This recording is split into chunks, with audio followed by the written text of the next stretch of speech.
तर इतिहास अभ्यासक इंद्रजित सावंत यांना जीवे मारण्याची धमकी आल्याचा त्यांचा आरोप आहे। या संदर्भातला जे रेकॉर्डिंग आहे ते त्यांनी फेसबुक पोस्टवर टाकलेलं आहे। आरोप केला त्यांना मी अजूनपर्यंत कधी ऐकलं नाही, फक्त टीव्हीवर बघितलेला, त्यांचा माझा काही संबंध नाही, त्यांचा नंबर माझ्याकडे नाही। आणि अशा पद्धतीची कुठलेही शहानिशा न करता केवळ माझं नाव वापरून माझं प्रशांत कोरटकरांनी धमकी दिली, हे अतिशय चुकीचं आहे। याची खोलवर चौकशी झाली पाहिजे आणि मी स्वतः आता थोड्या वेळानंतर नागपूर पोलीस आयुक्तांना भेटणार आहे।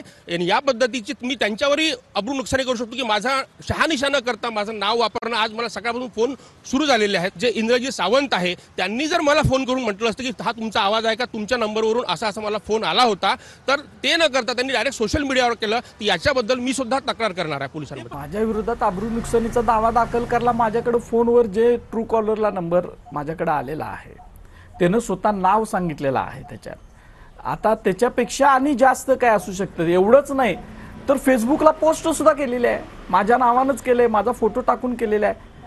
त्यांच्याच फेसबुक त्या एक्सवर काय असतं ना त्याच्यावर पोस्ट आहे। आता परत चोराच्या उलट्या बोंबा अशा पद्धतीनं जर कोण काय करत असेल तर मला त्या मला धमकी दिली आणि ह्याच्याबद्दल मला काय बोलायचंच नाही आहे, तो विषय नाही। शिवाजी महाराजांच्या बद्दल जर असं कोण बोलत असेल आणि समजा ते म्हणत असतील की मी असं बोललेलो नाही आणि काय नाही, तर मग गृहमंत्री महाराष्ट्राचे काय करतात हा मोठा प्रश्न आहे।